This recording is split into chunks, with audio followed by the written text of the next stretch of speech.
ओम उमा महेश्वराय नमः। आप सभी का हमारे YouTube चैनल पर हार्दिक स्वागत है।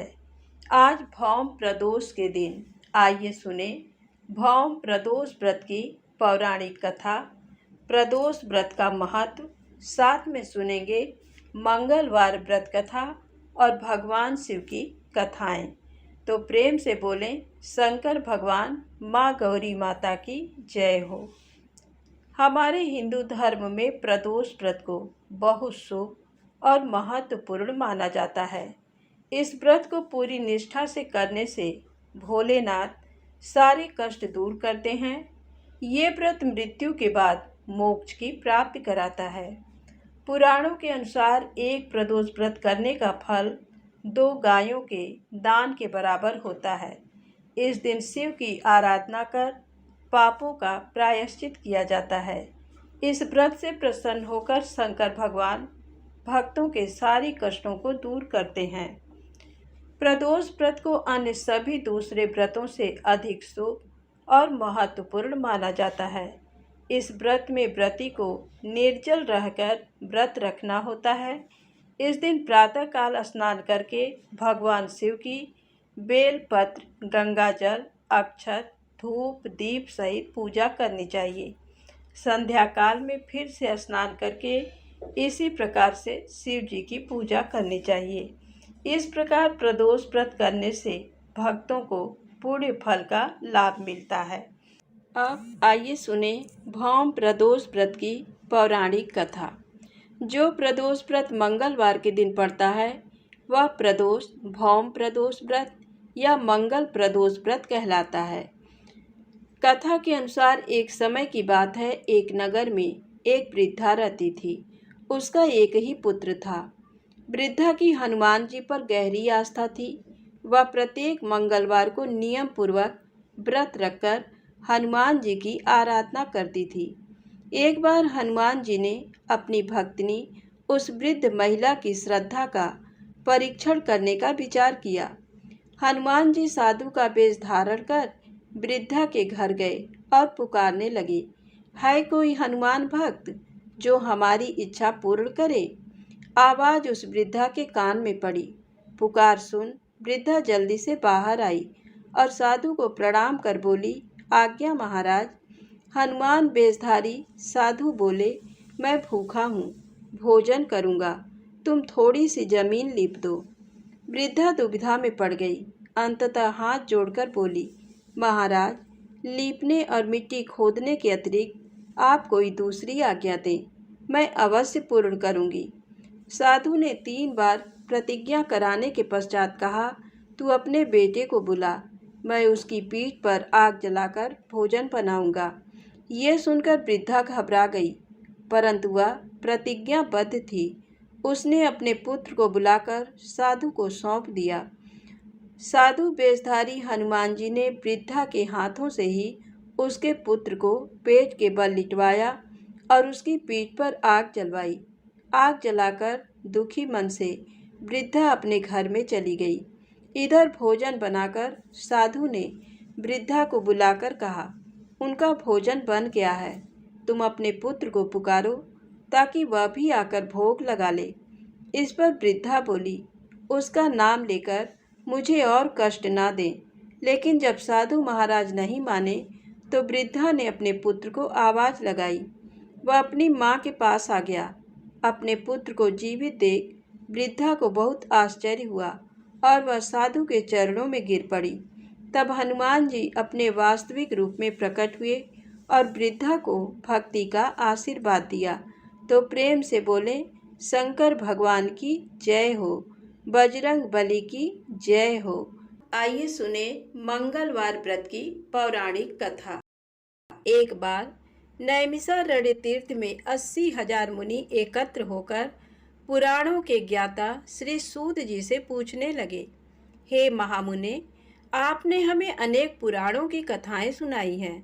अब कृपा करके हमें ऐसा व्रत और कथा बताएं जिसके करने से संतान की प्राप्ति हो तथा मनुष्यों को रोग, शोक, अग्नि, सर्व दुख आदि का भय दूर हो, क्योंकि कलयुग में सभी जीवों की आयु बहुत कम है। फिर इस पर उन्हें रोग चिंता के कष्ट लगे रहेंगे तो फिर वह श्री हरि के चरणों में अपना ध्यान कैसे लगा सकेंगे।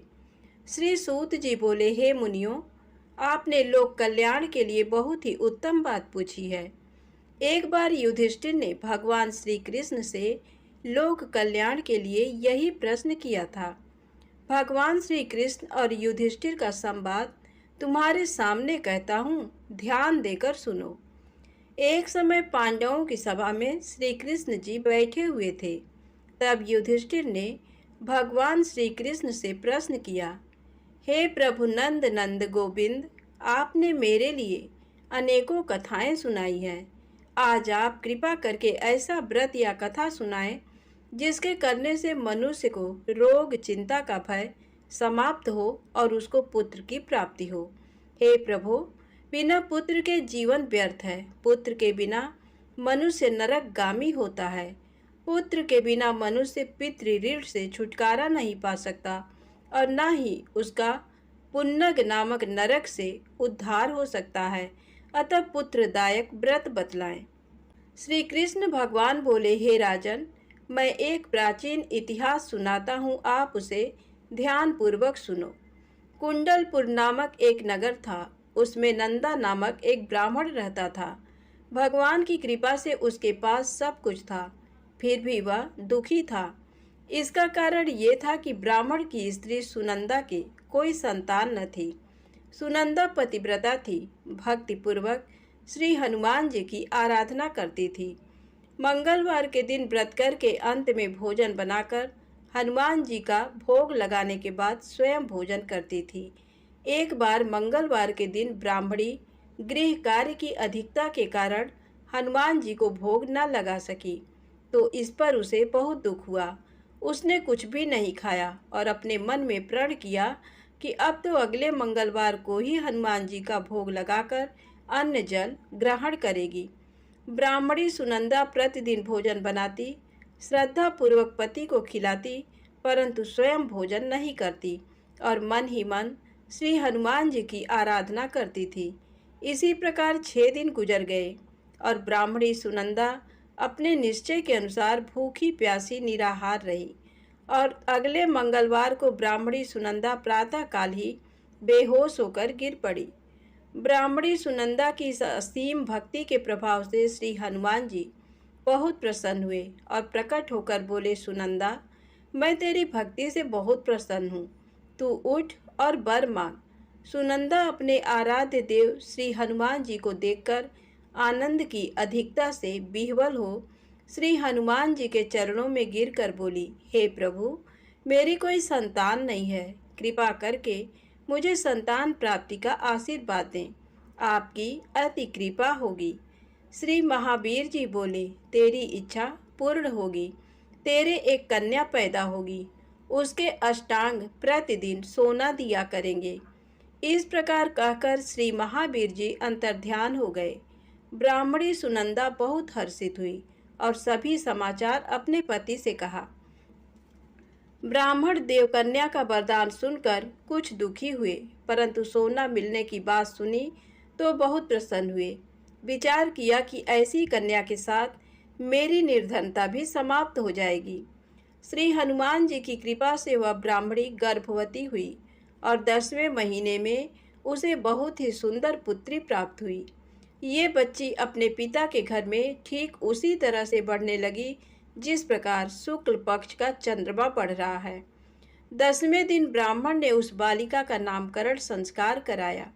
उसके कुल पुरोहित ने उस बालिका का नाम रत्नावली रखा, क्योंकि ये कन्या सोना प्रदान किया करती थी।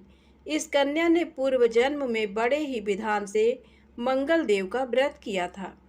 रत्नावली का अष्टांग बहुत सा सोना देता था। उस सोने से नंदा ब्राह्मण बहुत ही धनवान हो गया। अब ब्राह्मणी भी बहुत अभिमान करने लगी थी।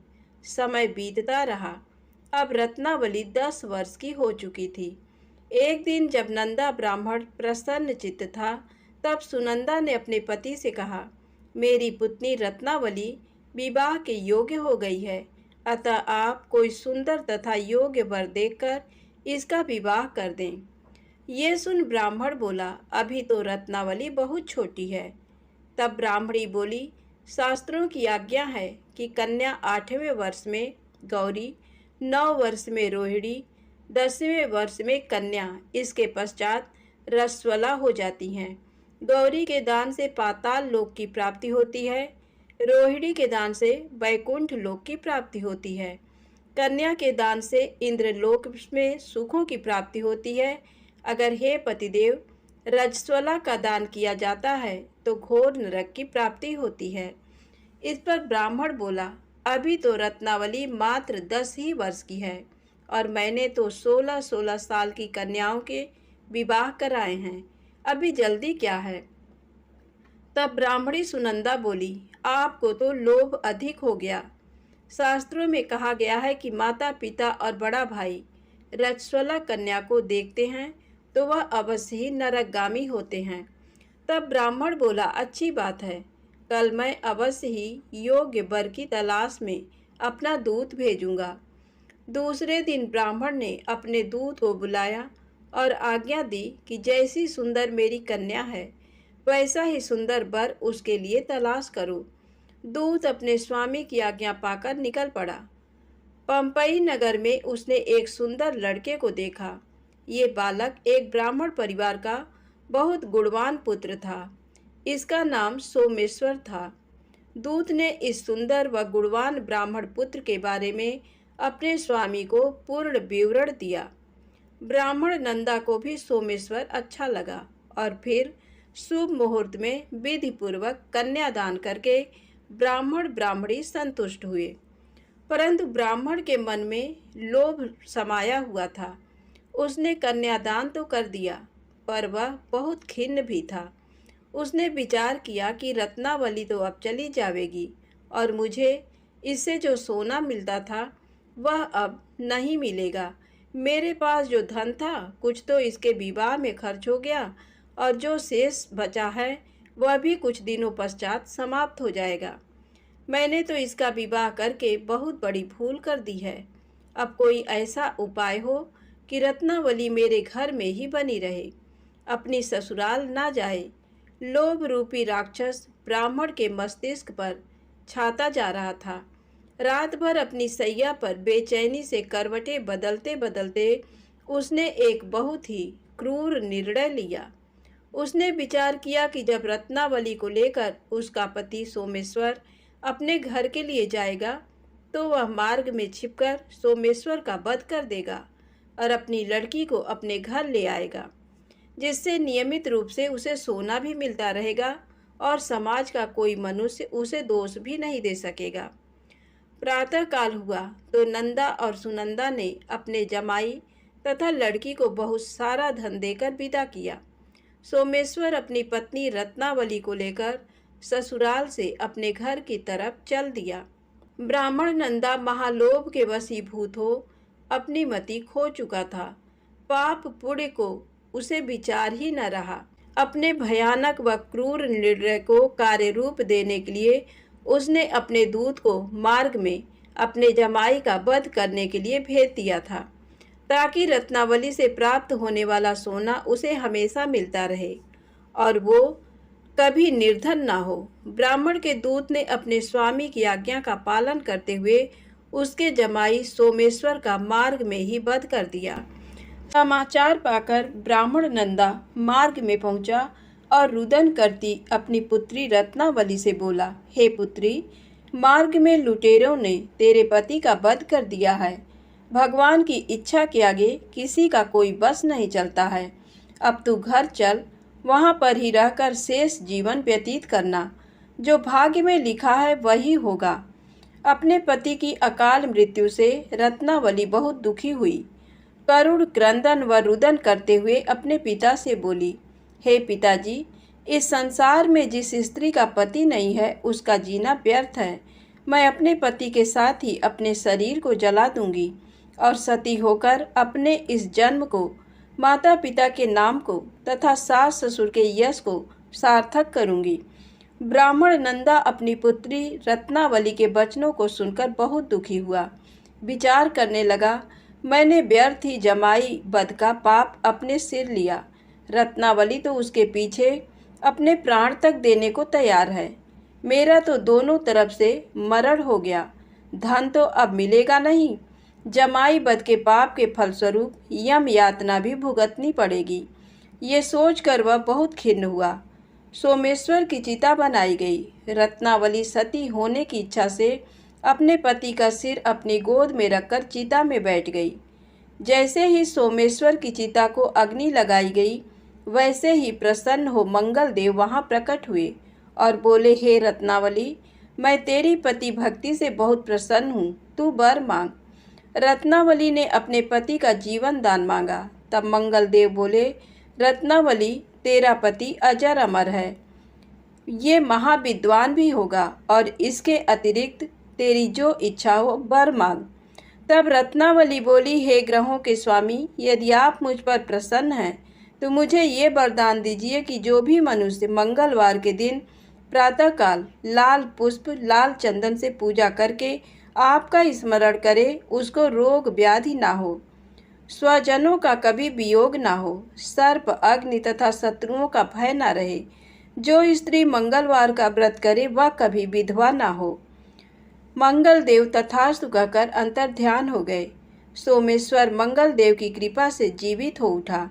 रत्नावली अपने पति को पुनः प्राप्त कर बहुत प्रसन्न हुई और मंगल देव का व्रत प्रत्येक मंगलवार को करके व्रतराज और मंगल देव की कृपा से इस लोक में सुख ऐश्वर्य को भोगते हुए अंत में अपने पति के साथ स्वर्ग लोक को गई। प्रेम से बोले हनुमान जी महाराज की जय हो। अब आइए सुने प्रदोष व्रत की पौराणिक कथा। प्राचीन काल में एक गरीब पुजारी हुआ करता था। उस पुजारी की मृत्यु के बाद उसकी विधवा पत्नी अपने भरण पोषण के लिए पुत्र को साथ लेकर भीख मांगती हुई शाम तक घर वापस आती थी। एक दिन उसकी मुलाकात विदर्भ देश के राजकुमार से हुई, जो कि अपने पिता की मृत्यु के बाद दर दर भटकने लगा था। उसकी ये हालत पुजारी की पत्नी से देखी नहीं गई। वह उस राजकुमार को अपने साथ अपने घर ले आई और पुत्र जैसा रखने लगी। एक दिन पुजारी की पत्नी अपने साथ दोनों पुत्रों को सांडिल्य ऋषि के आश्रम ले गई। वहाँ उसने ऋषि से शिव जी के प्रदोष व्रत की कथा एवं विधि सुनी तथा घर जाकर अब वह भी प्रदोष व्रत करने लगी। एक बार दोनों बालक वन में घूम रहे थे। उनमें से पुजारी का बेटा तो घर लौट गया, परंतु राजकुमार वन में ही रह गया। उस राजकुमार ने गंधर्व कन्याओं को क्रीड़ा करते हुए देखा तो उनसे बात करने लगा। उस कन्या का नाम अंशुमति था। उस दिन वह राजकुमार घर देरी से लौटा। राजकुमार दूसरे दिन फिर से उसी जगह पहुंचा जहां अंशुमति अपने माता पिता से बात कर रही थी। तभी अंशुमति के माता पिता ने उस राजकुमार को पहचान लिया तथा उससे कहा कि आप तो विदर्भ नगर के राजकुमार हो ना, आपका नाम धर्मगुप्त है। अंशुमति के माता पिता को वह राजकुमार पसंद आया और उन्होंने कहा कि शिव जी की कृपा से हम अपनी पुत्री का विवाह आपसे करना चाहते हैं। क्या आप इस विवाह के लिए तैयार हैं?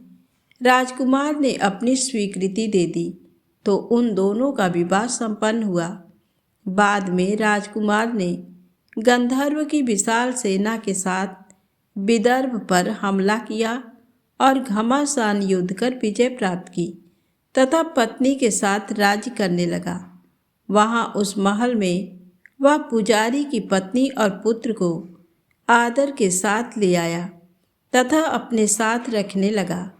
पुजारी की पत्नी तथा पुत्र के सभी दुख व दरिद्रता दूर हो गई और वे सुख से अपना जीवन व्यतीत करने लगे। एक दिन अंशुमति ने राजकुमार से इन सभी बातों के पीछे का कारण और रहस्य पूछा। तब राजकुमार ने अंशुमति को अपने जीवन की पूरी बात बताई और साथ ही प्रदोष व्रत का महत्व और व्रत से प्राप्त फल से भी अवगत कराया। उसी दिन से प्रदोष व्रत की प्रतिष्ठा व महत्व बढ़ गया तथा मान्यता अनुसार लोग ये व्रत करने लगे। इस व्रत को करने से मनुष्य के सभी कष्ट और पाप नष्ट होते हैं एवं मनुष्य को अभीष्ट की प्राप्ति होती है। तो प्रेम से बोलें शंकर भगवान की जय हो।